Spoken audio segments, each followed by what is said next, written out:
has taken over. Let's go. It's Ferrall. Coast to coast. Steaks, chicks, stacks. You and I are going to make a lot of money. It's Ferrall. Coast to coast.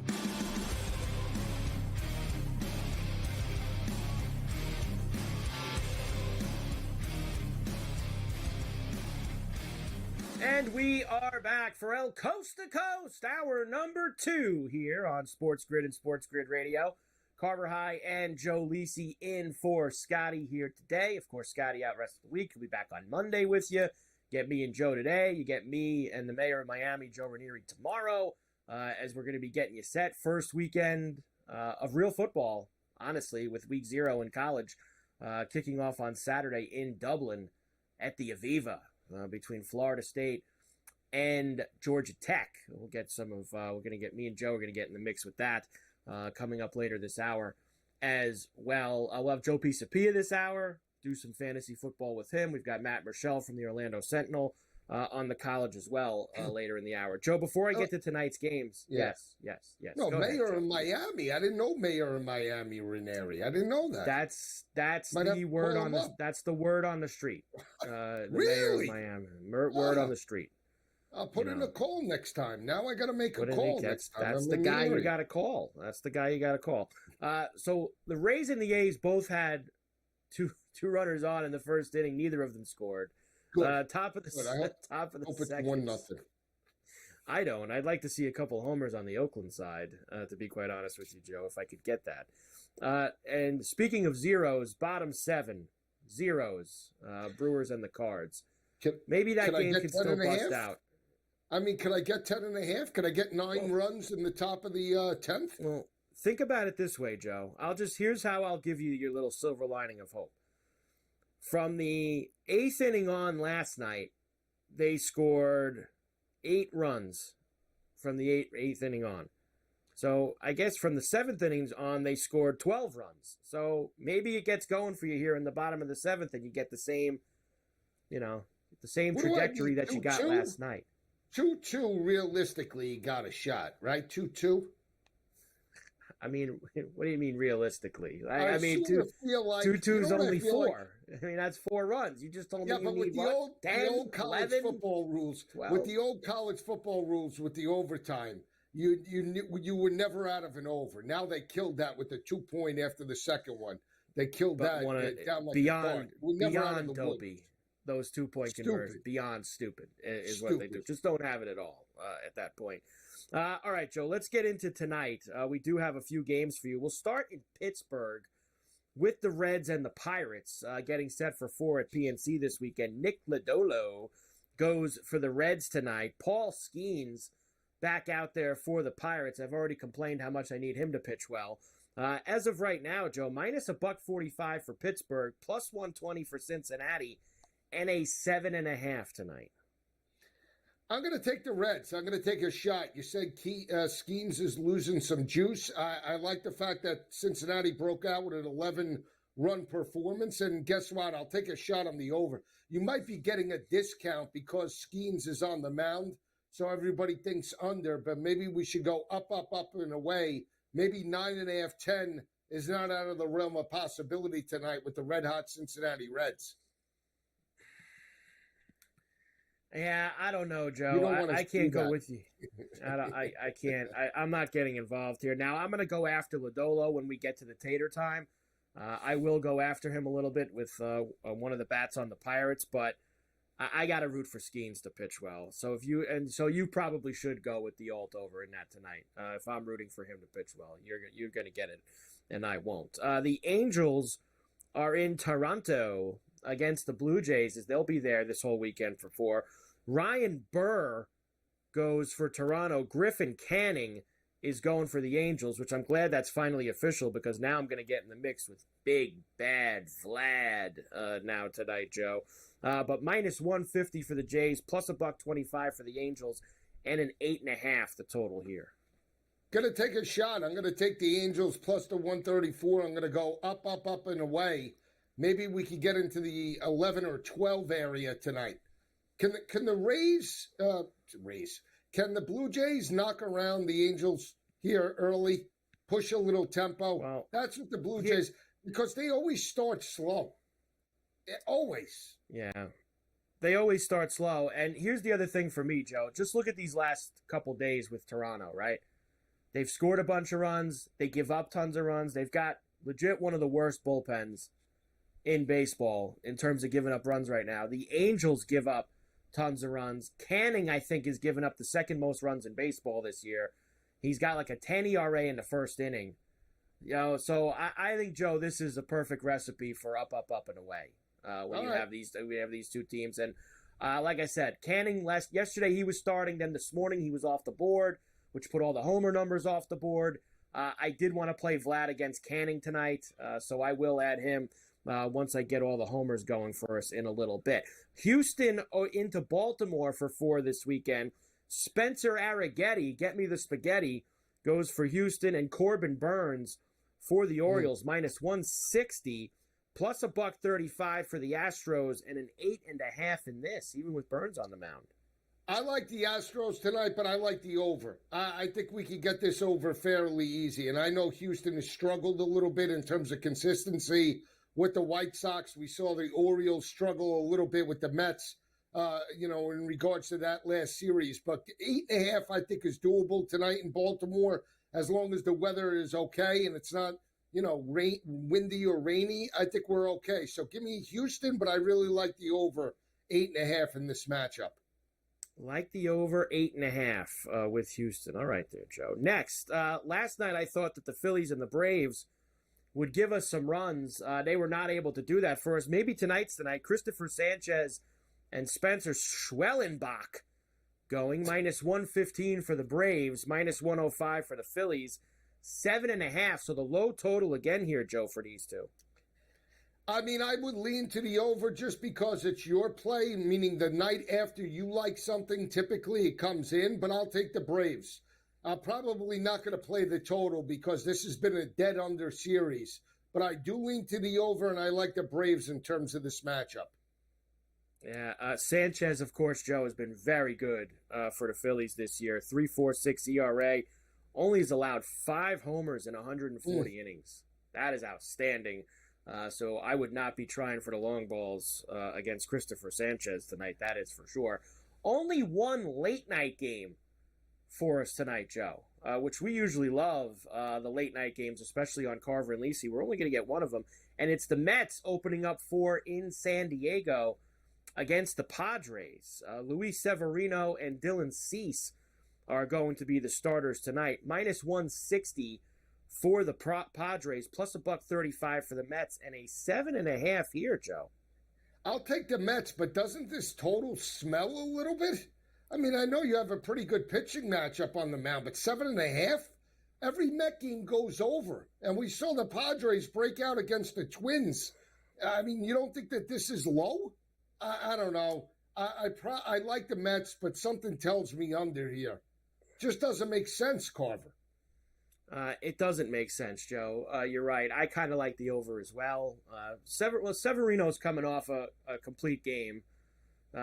Cease has obviously pitched pretty well, but 7.5. 7.5 light. 7.5 light. I don't disagree with you. In the 9 or 10s. We can't play every game. Here's the one thing, Joe. We can't play every game to the over tonight. All right, we just can't. That never goes. I'm going to take a shot. Toronto, Cincinnati, and then one of the middle. Only 5 games. It's only 5 games. I'm taking 3 of them: Toronto, Cincinnati, and Baltimore. If I had to take 3, Joe, it's Toronto, Baltimore, and the Met Padre game. Those would be the 3 that I would go to. All right. I'd go to the Met Padre game for those 3. I have homers for you later on. We'll come back, though, first. Get in the mix. Lots of fantasy football drafts this weekend. Joe Pisapia, our man from Fantasy Sports Today here on the grid. We'll come back and we will get into a bunch of that. Lots of football later as well. Ferrall Coast to Coast on a Thursday. We're back on the grid right after this.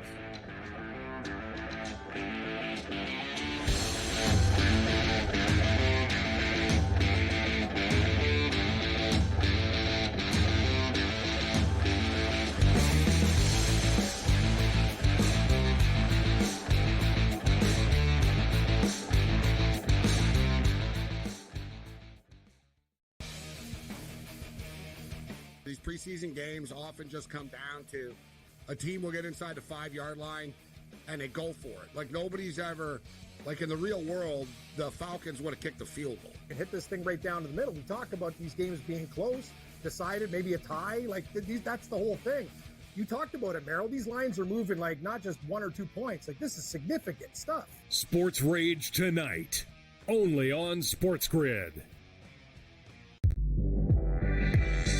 We looked borderline unprepared the end of the game. We didn't know how to match up. We didn't know how to switch that at half court. And when Gabby Williams got the ball, hit that long three to funnel her to the basket and keep that is on the staff. But it's also the fact that we did not think we were in that or going to be in that situation. Betting above the rim, only on SportsGrid. Hey, let's say it comes down for Matt Kuchar in the FedEx Cup ball. Let's say he doesn't make a cut, and it comes down to one shot. And that's a good point. And he keeps his card for the top 125 because he did make the jump from, I think it was 113 to 103. So he made a 10-spot jump. So he's got, 17, or let's see, that was not good math. He's got about 20. The Smiley Show, only on SportsGrid. It feels like everybody's running to Houston, and that worries me a lot. The expectations for this Texans team, given where they were a couple of years ago, is kind of scary, is it not? I was at least looking for a number. I think the best one I found was plus 850, and then Super Bowl-wise, I think it was 16-1. I think if they make it, they would probably be the favorites. Game time decisions, only on SportsGrid.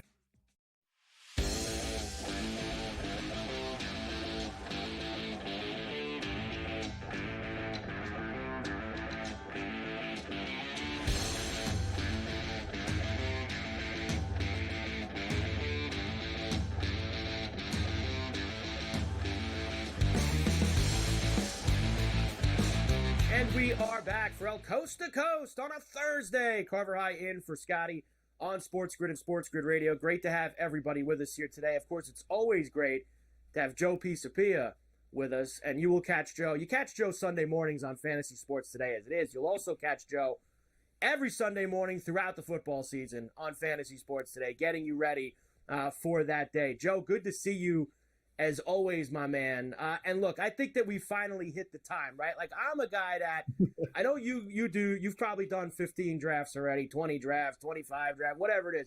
You guys are all nuts. I'm the type, though, that's still in the, I've got my 2 or 3 that I do, and I will refuse. If you want me in a league and you want me drafting before the last preseason game, I'm out. I'm not going to be in your league. There's just no chance that I'll be there. I need to wait, Joe, until the table is set and everybody's ready to go, and I know who's where and who's doing what. Like Labor Day weekends when I want mine. Like that's when I don't care. I'll carve out the time. I'll get away from the family. But since I'll tell you this: if you, the only thing, Craig Mish is worse than you. Craig Mish likes to draft after the season's over. That's how late Craig Mish likes to draft. He likes to say, when is it? When is week 18? All right, we'll draft then. That's what we're going to draft. But I plead the fifth to how many drafts I've already done and how many leagues I'm in. I refuse to incriminate myself on those grounds. So let's just say that I've got, let's see, 1, 2, 3, 4, 5, 6 or 7 left here before we get to the opener. So what's interesting though, Carver, when you do the early drafts, there are some values there, especially in those best ball leagues, right? Because if you do your homework and you kind of understand what situations are going to be, they actually can really, put you ahead of some other people in situations such as best ball. It's now when, everybody else, the casuals are starting to catch up, where leagues get a little more difficult in terms of the drafts and the ADP starts to catch up and there seems to be maybe a little less value on the board. But again, drafting later is right. Listen to Carver. He's a very smart, handsome man. He knows what he's talking about. The later you draft, the better chance you have at least to go in where you're going to have a healthy team at least for week 1. Now, you're going to be smarter than me on a couple of these other things that I'm going to throw you right now. Let's start with this. We've got 3 big-time wide receivers who have done nothing the entire training camp. They're not going to do anything the entire training camp.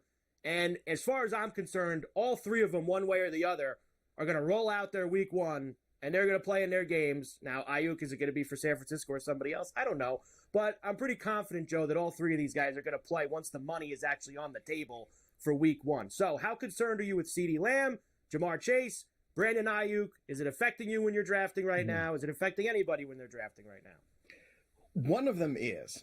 It's not CeeDee Lamb and it's not Jamar Chase. For the reason is simply those guys are just way too necessary to their team's success and their first-round picks. So either you're taking them or you're not. You're either jumping in the pool. You're not wrong. Is the longer sometimes it takes for these guys to be there. The good thing is about the holding in, like Chase is holding in. So at least he's around, getting some workouts in, some stuff like that. But on the field, different story. I don't worry as much about the wide receivers as I do, let's say, the running backs. When the running backs tend to hold out, they tend to have a lot more of those soft tissue injuries where they're not getting their reps in because it's a different position. It demands a little bit more of them in terms of some of those reps and the way they take them. Ayuk is the guy that I am concerned with because his ADP is kind of wedged into a bunch of wide receivers that I think have – you can make an argument for those guys over Ayuk in the first place. Jalen Waddle, Michael Pittman Jr., Nico Collins, maybe even Cooper Kupp, right, if you're really feeling lucky about rolling the dice with Kupp. But if you're looking at those kind of wide receivers in that same range, why would you take Ayuk, who hasn't been around there, if you are worried about that? So it's kind of like you got to either jump in the pool with 2 feet there and realize, A, there's some risk here with Lamb, but he is the offense. Same thing with Jamar Chase. He is the go-to guy, whereas Ayuk isn't. It's Christian McCaffrey, it's Deebo Samuel, it's George Kittle. Oh, yeah, and it's also Ayuk too. So for the ADP, I think Ayuk is the one that I would fade easier by far. And you could certainly make the argument the guys around him are as good, if not better, potential investments.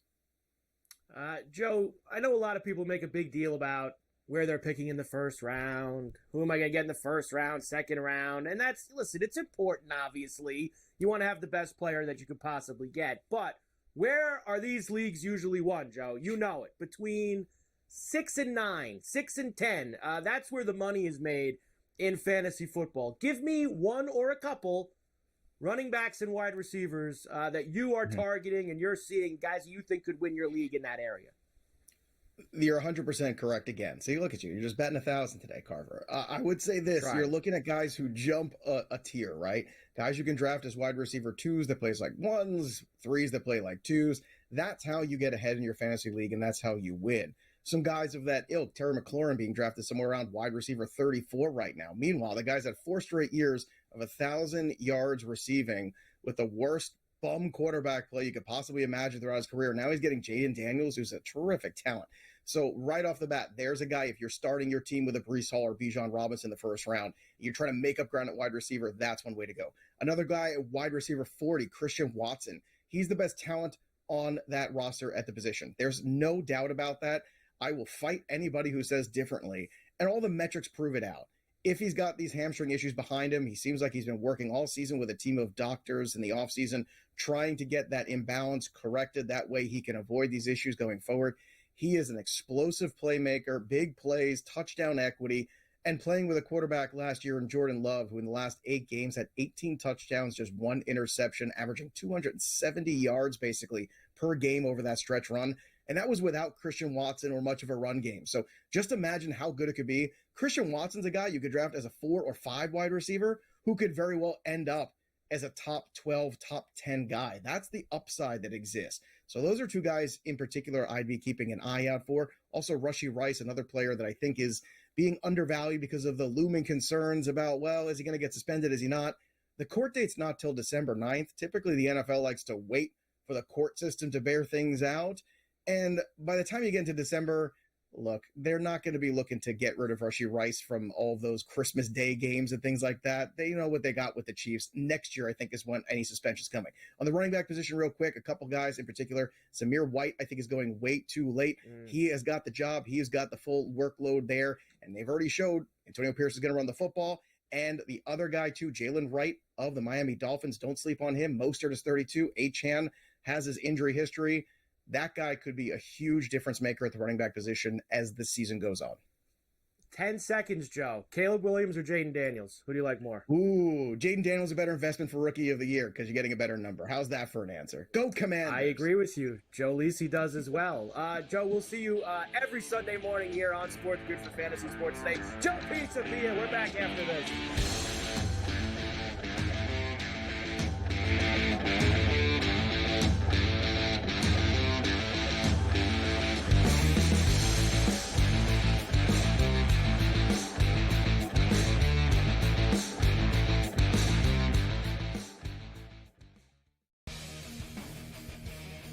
These preseason games often just come down to a team will get inside the 5-yard line and they go for it. Like nobody's ever, like in the real world, the Falcons would have kicked the field goal. And hit this thing right down to the middle. We talk about these games being close, decided, maybe a tie. Like that's the whole thing.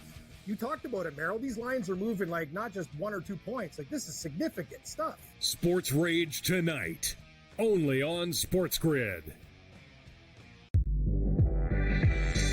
We looked borderline unprepared the end of the game. We didn't know how to match up. We didn't know how to switch that at half court. And when Gabby Williams got the ball, hit that long three to funnel her to the basket to keep that is on the staff, but it's also in the fact that we did not think we were in that or going to be in that situation. Betting above the rim, only on SportsGrid. Hey, let's say it comes down for Matt Kuchar in the FedEx Cup fall. Let's say he doesn't make a cut, and it comes down to one shot. And that's a good point. And he keeps his card for the top 125 because he did make the jump from, I think it was 113 to 103. So he made a 10-spot jump. So he's got, 17, or let's see, that was not good math. He's got about not a bad one. The Smiley Show, only on SportsGrid. It feels like everybody's running to Houston, and that worries me a lot. The expectations for this Texans team, given where they were a couple of years ago, is kind of scary, is it not? I was at least looking for a number. I think the best one I found was plus 850. And then Super Bowl-wise, I think it was 16-1. I think if they make it, they would probably be the favorites. Game time decisions, only on SportsGrid.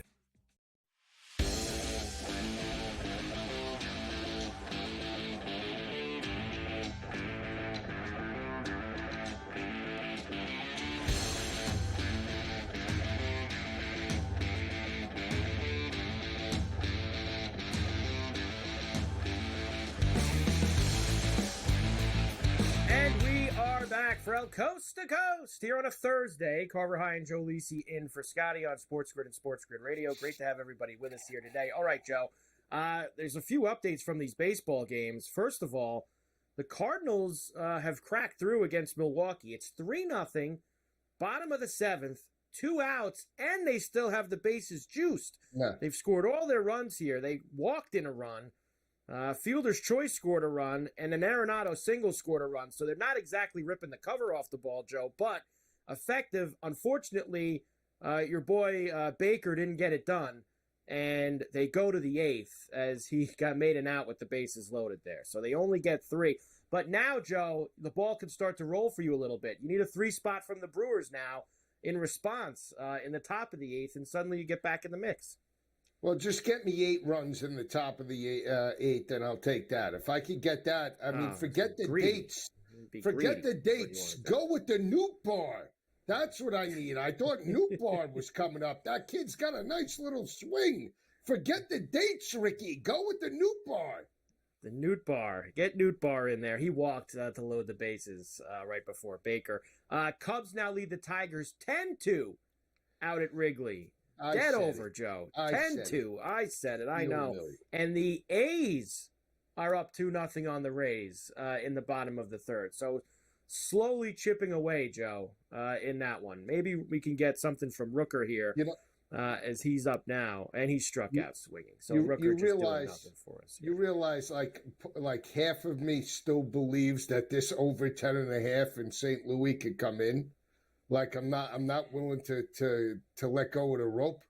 I'm still part of me. Yeah, but that's part of you. You're never willing to let go of the rope. You're never willing to let go. I'm a fighter, Carver. I never give up until the final whistle. We don't play for 58 minutes. 60 minutes. That's it, from start to finish. We do not. We do not do that. That's for sure, Joe. All right, let's get to quickly the homers for tonight. Of course, it's a limited slate. I told you there's only 5 games on the board. So some limited choices, but that doesn't mean, Joe, we're not going to try to get involved. We got Doyle this afternoon, so we're off to a decent start so far today, and we're going to try to keep it going tonight. We did get burger time last night, Joe, for some of our picks here on the show, so that was nice to see. All right, we'll start with Atlanta and Philadelphia. I told you how good Sanchez was on the Philly side of things. I'm not going after him with anybody on Atlanta, but I'll go after Schwellenbach, Joe. In fact, I'll go after him with Kyle Schwarber. Now, a few guys on the Phillies have seen Schwellenbach before, but Schwarber's actually one that hasn't. So that's he's got no history against him whatsoever. We know what Kyle likes to do, and I'm getting a nice number here, plus 320 for Schwarber tonight. So let's start things off. Maybe, Joe, it's going back to the bell cows a little bit, but we'll get Schwarber going for us to start the Taters. Next, Houston and Baltimore. Going to go after Arrighetti, who's allowed 17 homers this year in 110 innings, and the Orioles in their ballpark hit tons of home runs. And really, Joe, any time that I'm getting Santander over the 400 mark, I try to find a way to get him to my card. Plus 425, especially when he's going to be hitting from the left side, which is where he does most of his damage. Plus 425 for Santander tonight in Baltimore against the Astros. I'm not going to go after Corbin Burns on the other side in that game. I'm going to go for a double dip, Joe, tonight in San Diego with the Mets and the Padres. Now, this is a game where we do have some decent history for the pitchers. Manny Machado, plus 480 tonight, 4 for 17 with 3 homers off of Luis Severino in his career. Pretty good numbers there, so we'll go with Manny. And Francisco Lindor, Joe, believe it or not, also at plus 480, 3 for 9, all 3 hits,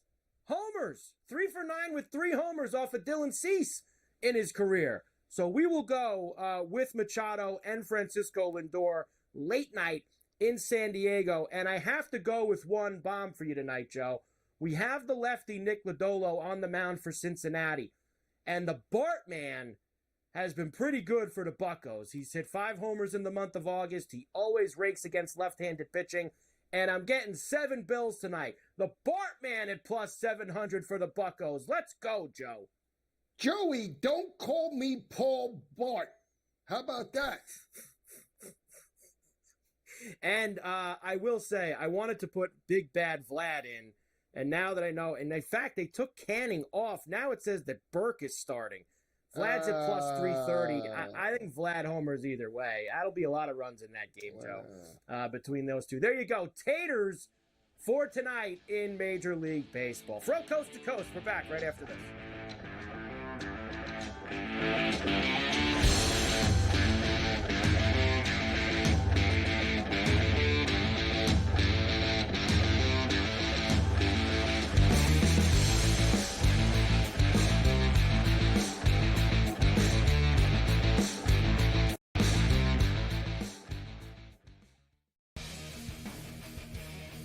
These preseason games often just come down to a team will get inside the 5-yard line and they go for it. Like nobody's ever, like in the real world, the Falcons would have kicked the field goal. And hit this thing right down to the middle. We talk about these games being close, decided, maybe a tie. Like that's the whole thing. You talked about it, Merrill. These lines are moving like not just 1 or 2 points. Like this is significant stuff. Sports Rage tonight, only on SportsGrid. We looked borderline unprepared to end of the game. We didn't know how to match up. We didn't know how to switch that at half court. And when Gabby Williams got the ball, hit that long 3 to funnel her to the basket to keep that is on the staff, but it's also in the fact that we did not think we were in that or going to be in that situation. Betting above the rim, only on SportsGrid. Hey, let's say it comes down for Matt Kuchar in the FedEx Cup fall. Let's say he doesn't make a cut, and it comes down to one shot. And that's a good point. And he keeps his card for the 25 because he did make the jump from, I think it was 113 to 103. So he made a 10-spot jump. So he's got, 17, or let's see, that was not good math. He's got about 20. The Smiley Show, only on SportsGrid. It feels like everybody's running to Houston, and that worries me a lot. The expectations for this Texans team, given where they were a couple of years ago, is kind of scary, is it not? I was at least looking for a number. I think the best one I found was plus 850, and then Super Bowl-wise, I think it was 16-1. I think if they make it, they would probably be the favorites. Game time decisions, only on SportsGrid.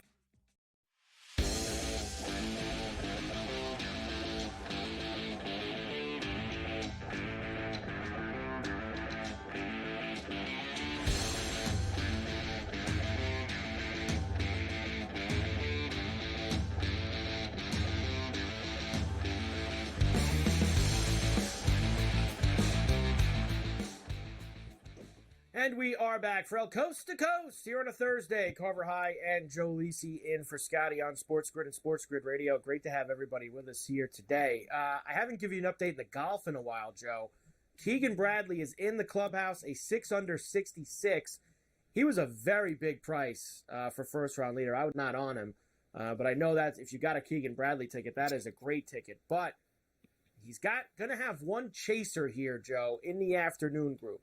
Adam Scott, Sungjae Im, Alex Noren, Corey Connors, they're all in the clubhouse at 4-under, but still out on the course at 4-under, and he's only on the 12th hole.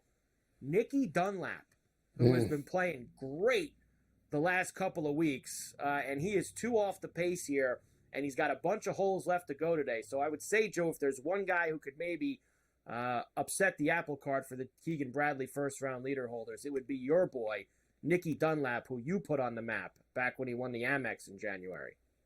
I did put him on the map, right? So it's an amazing. What is he? The first PGA player to win as an amateur and as a pro, right? So look at this season. Golf knowledge that I'm throwing down here on Coast to Coast. It's amazing, Carver. So and Dunlap, he played great last week in Memphis in the first round of the playoffs. I had him at 45-1. I had him at, you wouldn't have mattered. You had him in that dopey UFC bet parlay with him. You forced me into that bet. Duplessis. I didn't force you into anything. I don't force you into anything, Joe. You said when I said I didn't say that. I didn't say that. You did. He did win. Win. You bet him for a knockout. He did win. You bet him for a knockout. He won by submission, unfortunately. Let's get into it, Joe. College football. This is, the encyclopedia of college football. Joe Lisi here with us, and we are, what is it now, Joe? You're what, less than 48 hours away for the kickoff of the college football season? Is this it? Saturday at noon East, Florida State and Georgia Tech will start the college football year across the pond in Dublin at the Aviva in the Aer Lingus College Football Classic to get things going. Of course, and you get an ACC matchup in this game as well, Joe, with these two teams. 10.5 is where the number is today. Joe, what is open? 13.5? 14.5? I didn't see 14.5. I saw 12.5. Now, again, I didn't see a 13 or a 13 and a hook. I thought it opened in multiple books at 12, 12.5 respectively, East Coast, West Coast. And that's where I saw it. And it really hasn't really fluctuated, Carver, until the last week where short money, the pros versus the Joes. This is it. The Sharps are back in Haynes King and Brent Key. 7-2 against the number against ACC opponents last year. Haynes King, dual threat quarterback, 27 touchdowns, 16 INTs. Unbelievable. Sounds like you don't agree with that assessment, Joe. It sounds like that's not your assessment for this game.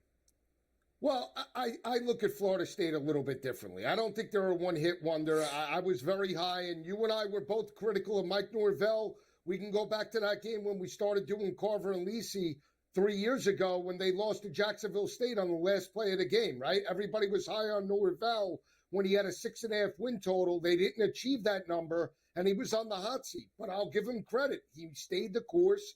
They got better in terms of the interior line play. They were running the football. And what he's done on the defensive side of the ball, Carver, that secondary last year only gave up 179 passing yards per game and 12 passing touchdowns. They held opposing quarterbacks to 48% completion percentage. So he's done it on the defensive side of the ball. You get Marvin Jones that comes over from Georgia. Patrick Payton is potentially an All-American on the other side in terms of bookends. They're physical, and they've had first-round draft picks in back-to-back years. 2 years ago, Jermaine Johnson to the Jets and Jared Verse this year to the Rams. I think they dominate them. I'm almost willing to step up, and we're getting to the nitty-gritty. They blow them out. I think they absolutely blow them out in Aviva. All right, and I'm willing to stand behind that today. That's it. Best bet. I hate when this happens, Joe. I really do, because I prefer that me and you are on the opposite side most of the time. I prefer to go after you, especially for the first game of the year. I would love to do it because I know it would bother you and get you all fired up. But I can't do it here, Joe. I actually agree with you. I think that Florida State's going to smash them on Saturday. I think Georgia Tech stinks. I think that it's going to be a squash job. I think it's not going to be a competitive game. Joe, this has got like 45-24 type of area for me. I like the over. I feel it's in that kind of realm. I like the over too, but I think it's like a 2+ touchdowns going away win for Florida State. Again, I agree with you, and I know DJU has been inconsistent. 21-7 last year, 57% completion percentage, but he's played in the conference. And think about this in regards to just Mike Norvell. Jordan Travis was similar to DJU. He was an inconsistent quarterback, and somehow, some way, they have elevated him and got him to the level that he was last year, where at least he made it to the NFL. This is a team in Florida State that in back-to-back years, Carver, had actually beaten LSU. Yes, they have. They have beat them the last couple of years. They have for the last couple of years, indeed. My backdrop there went out, but there you go. I mean, what could you say? I mean, it is what it is. People knocked Florida State, but they knocked off Brian Kelly and LSU and Jaden Daniels in back-to-back years. They are a very good football team, and people selling them short at plus 154 is ridiculous, I think, to make the playoff. Joe, here I'm, of course, always have to give you some numbers to go with some of these games. In the Brent Key era in Georgia Tech, now not great as a favorite, Joe, 1-4 ATS, 12-3 as a dog against the number for Brent Key and Georgia Tech. You like this guy, Joe. I know you do. Even though you think he's going to get smashed on Saturday, you like this guy.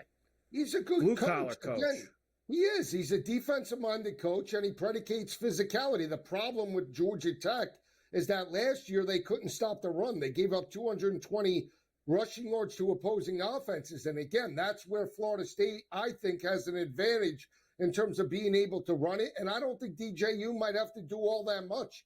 I think they can run it to open up the play-action passing attack. So, again, I think Florida State covers this number fairly easy, and they're going to come with a chip on their shoulder. On the other side of things, Joe, Norvell, since he's been at Florida State, home not great, 11-11 ATS, but how about road and neutral fields? 14-6 against the number for Mike Norvell over those 20 games. That's pretty good, Joe, over 20 games, 14-6. That's a great ATS number. No, it is. And think about, again, they beat LSU in back-to-back years, technically on a neutral field. They stepped up in Orlando last year, 2 years ago in New Orleans as well. This is now a very difficult, environment in terms of going to Ireland and playing in Aviva. We know the stadium. It's a different landscape. And again, it's going to come down to preparation. I do believe that Mike Norvell and the staff are more complete than Brent Key and their team right now. And it's not to take away from the Yellow Jackets. Haynes King is a legitimate quarterback. But again, he's turnover prone. I think that'll feed right into the secondary of Florida State. And I think that's where the mismatch occurs. I'm with you, Joe, and it is going to be a lovely scene, as it is every year in the Dublin Classic. When they send these teams over to play at the Aviva, I've been there, Joe. It's quite a scene at that place just outside of the main city center there in Dublin. It'll be a great weekend for all the Florida State and Georgia Tech fans down at the Temple Bar, up and down O'Connell Street. Going to be outstanding for them there. And Florida State will cover, Joe, as we both just said. All right, we'll come back. More college football talk. I'm not done with you either, Joe, but Matt Murschel from the Orlando Sentinel will get involved in the mix as well. Ferrall Coast to Coast on a Thursday. We're back right after this.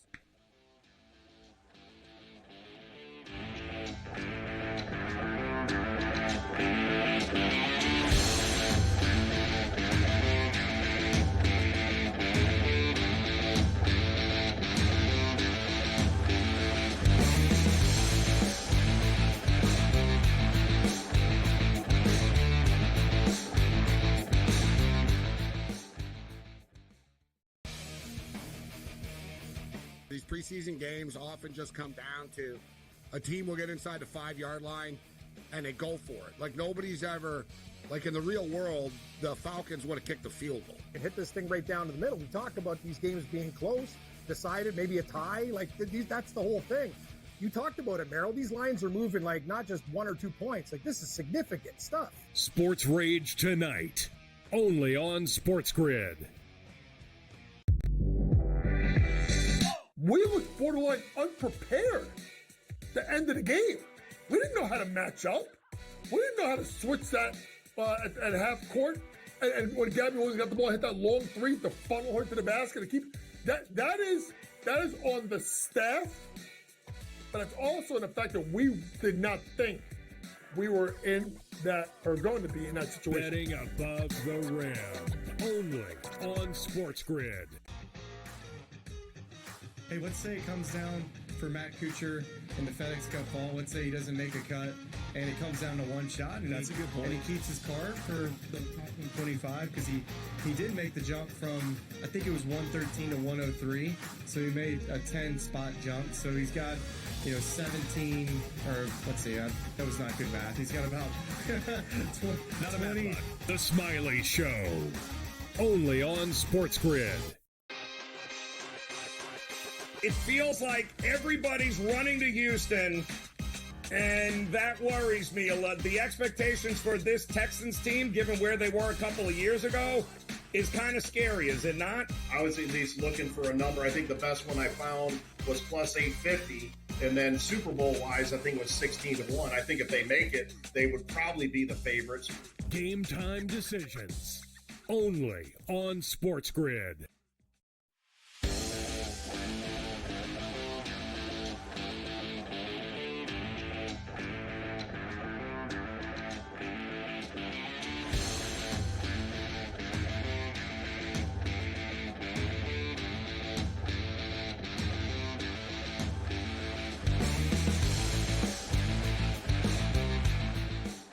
And we are back. Ferrall Coast to Coast here on a Thursday. Carver High in for Scotty on SportsGrid at SportsGrid Radio. Great to have everybody with us. Of course, we always love having Matt Marshall from the Orlando Sentinel with us, too. And, of course, college football starts on Saturday. Saturday, week 0. I'm a little upset. I thought that the week 0 schedule the last few years was a little bit better. And not giving me as much this year, Matt. Only really like one game that matters. 2 or 3 like little appetizers later in the day, but still, it's college football for real, and we're all very excited. Before I get to that, me and you were just talking in the break before we came back. You were saying it's been a long off season. I'm ready to finally have football back. This new day of college athletics and college football, does it feel like with NIL, realignment, all the things that now consume January through August, is it a longer off season or does it feel shorter? How has all that stuff changed covering college football on a day-to-day basis? I think it's felt like a longer off season. I mean, for me at least. I mean, you think about all the stuff that goes on now. I mean, it used to be in February, you maybe had a chance to kind of slow down a little bit. Spring ball starts to kick in, NFL draft, that kind of sort of thing. And then the summer just kind of was a little bit of a snooze fest going into the season. But now, you mentioned it. NIL, you mentioned the transfer portal. You've got 2 transfer portal windows, so you always got to keep your eye open on that to see what's going on there. We've had realignment. Schools have been moving around here or there. We've had lawsuits going on, whether it's Florida State and Clemson battling ACC. Then you get the House settlement situation where you've got conferences trying to figure out what they're going to do with that, with a House settlement and revenue sharing and all those kind of things.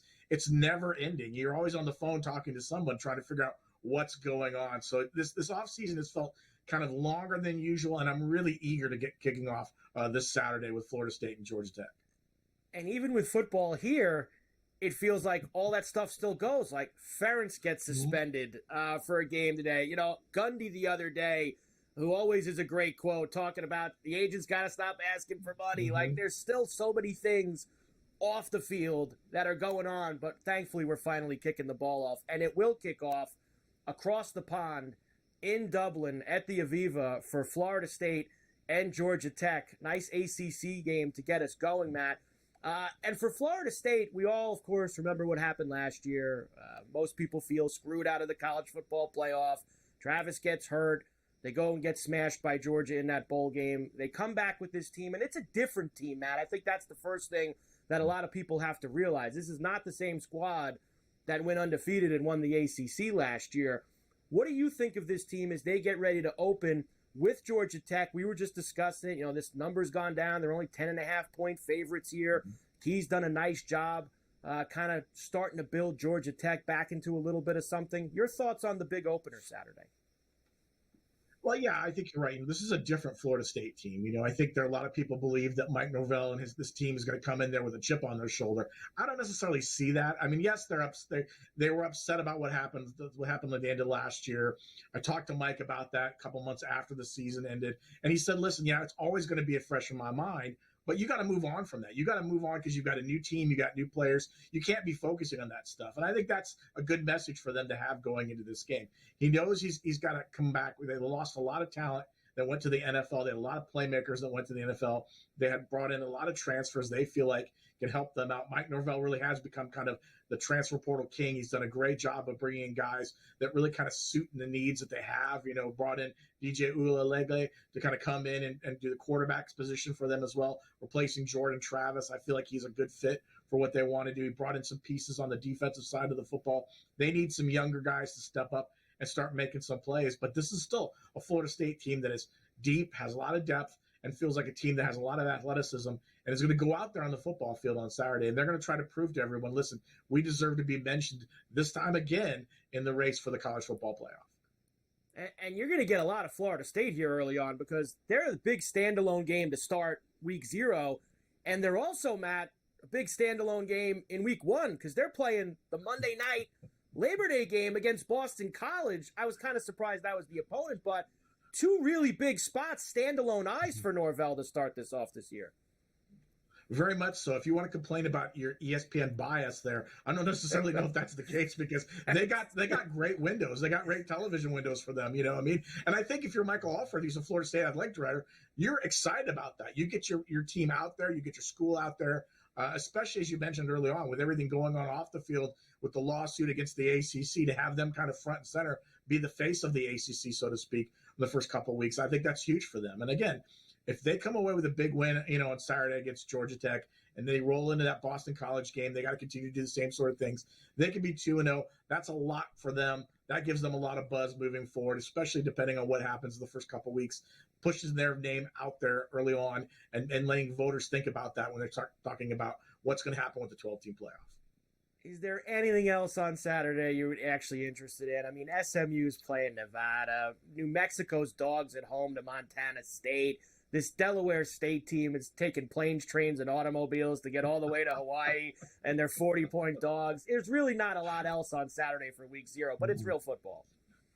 No, I think the other thing that's interesting to me is SMU begins its ACC. It's year in the ACC. This is a school, let's not forget, that isn't getting ACC money. This is a school that basically said, we'll come to your conference. We'll pay you to let us come to your conference. So, I mean, I think it's going to be interesting to see how they start things off. I don't think it's necessarily going to be a great game. I think all 4 of these games are double-digit, a double-digit favorites. So I think Florida State's really going to be the main course, and I think that's what everyone's going to really kind of enjoy.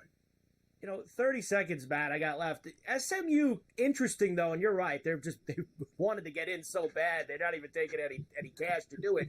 Will their style of play kind of take the other ACC teams maybe off guard at first? Wide open, fast, up and down? Because there's not a lot of teams in the ACC that do that. Yeah, I think they will. I think they're going to surprise some teams. I mean, they're going to come in there and they're going to figure out a way to kind of, get teams to have to go back on their heels a little bit. ACC is much more of a, run the football, slog it around a little bit. But now, you bring in an SMU team that's going to throw the ball. They're going to try to put up as many points as they possibly can. I think it's going to be a challenge for a lot of these ACC defenses to get them. We'll get through this week, Matt, and then next week it's really on Clemson and Georgia, Notre Dame and Texas A&M. We start the heavy hitter stuff. Matt Rochelle from the Orlando Sentinel. We're back after this on Coast to Coast.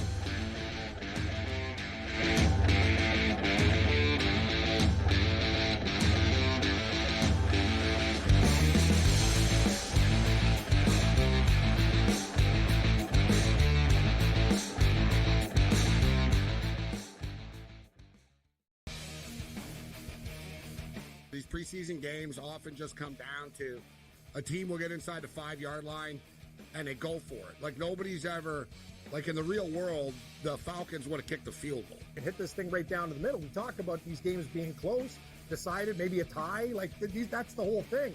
You talked about it, Merrill. These lines are moving like not just 1 or 2 points. Like this is significant stuff. Sports Rage tonight, only on SportsGrid. We looked borderline unprepared the end of the game. We didn't know how to match up. We didn't know how to switch that at half court. And when Gabby Williams got the ball, hit that long three to funnel her to the basket and keep that is on the staff. But it's also the fact that we did not think we were in that or going to be in that situation. Betting above the rim, only on SportsGrid. Hey, let's say it comes down for Matt Kuchar in the FedEx Cup fall. Let's say he doesn't make a cut, and it comes down to one shot. And that's a good point. And he keeps his car for the top 125 because he did make the jump from, I think it was 113 to 103. So he made a 10-spot jump. So he's got, 17, or let's see, that was not good math. He's got about 20. The Smiley Show, only on SportsGrid. It feels like everybody's running to Houston, and that worries me a lot. The expectations for this Texans team, given where they were a couple of years ago, is kind of scary, is it not? I was at least looking for a number. I think the best one I found was plus 850. And then Super Bowl-wise, I think it was 16-1. I think if they make it, they would probably be the favorites. Game time decisions, only on SportsGrid.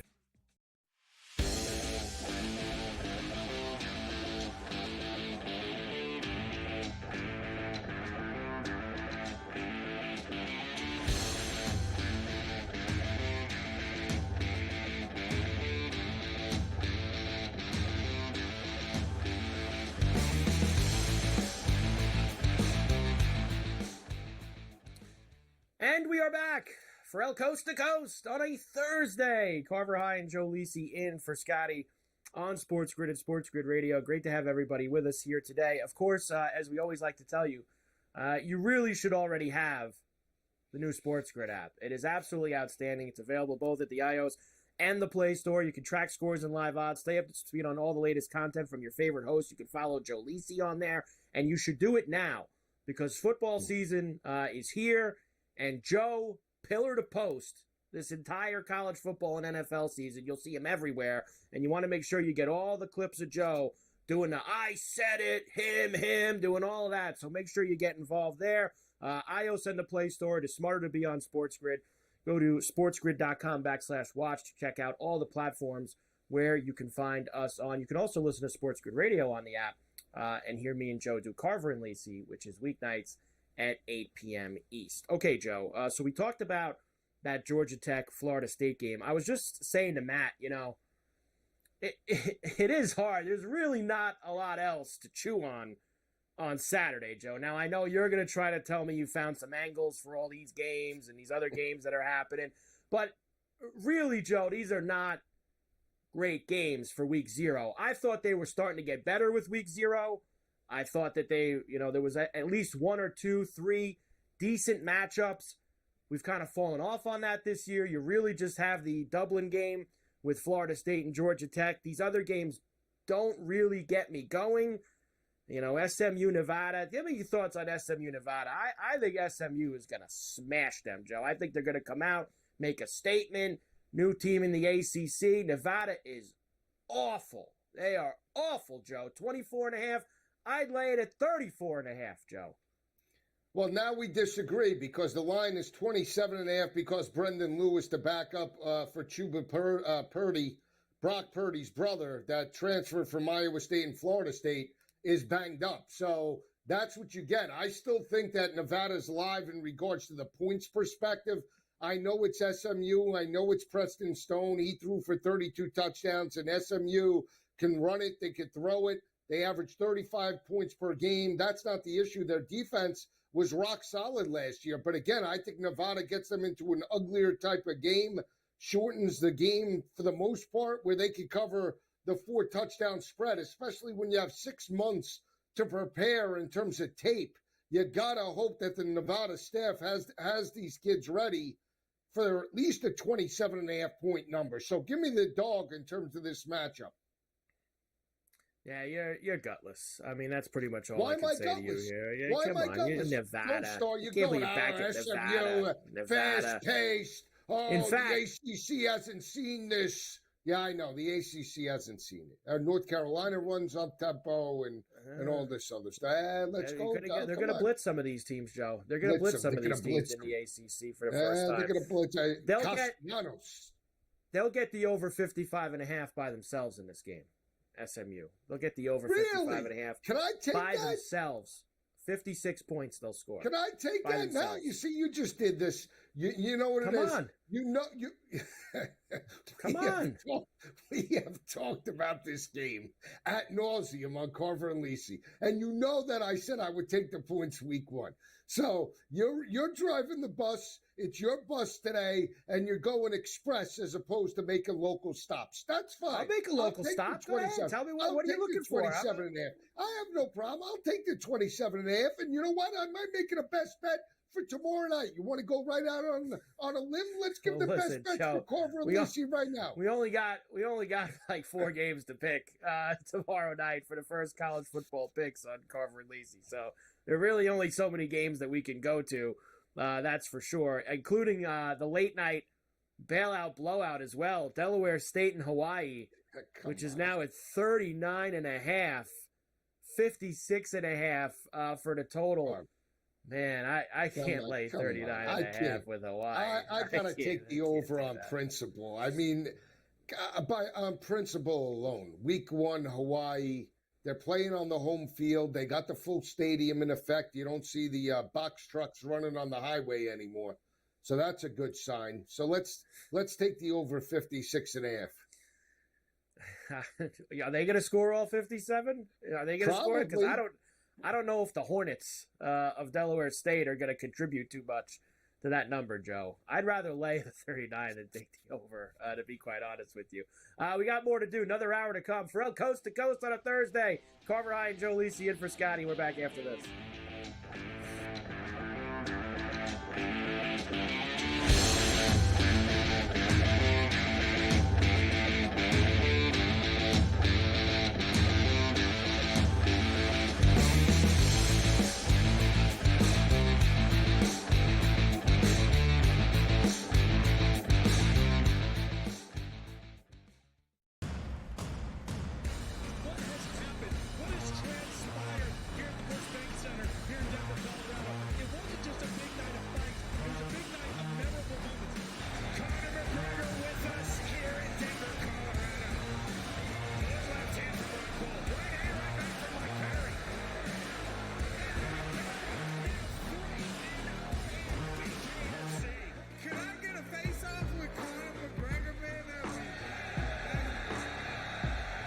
It's an incredible setup here, incredible matchmaking, incredible storytelling. Oh, you had to come here.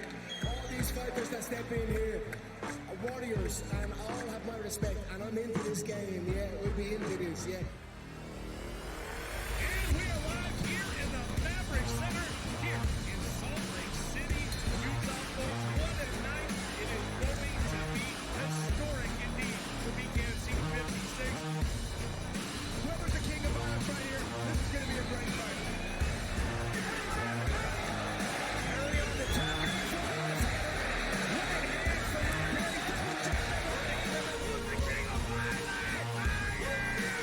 Combat fighting in its purest form, bare knuckle fighting in the city of angels. 80 seconds remaining. We've got the biggest announcement in the BKFC history we're about to make, so let's make that announcement. What's up, Knucklemania? The notorious Conor McGregor here. Ladies and gentlemen, the huge announcement that I have for you today. Conor McGregor, myself, and McGregor Sports and Entertainment is now an owner of Bare Knuckle Fighting Championship. Welcome to the big leagues. David Feldman, baby, we did it. He's now an owner of BKFC with us, and we're going to take this motherfucking thing all the way to the top now.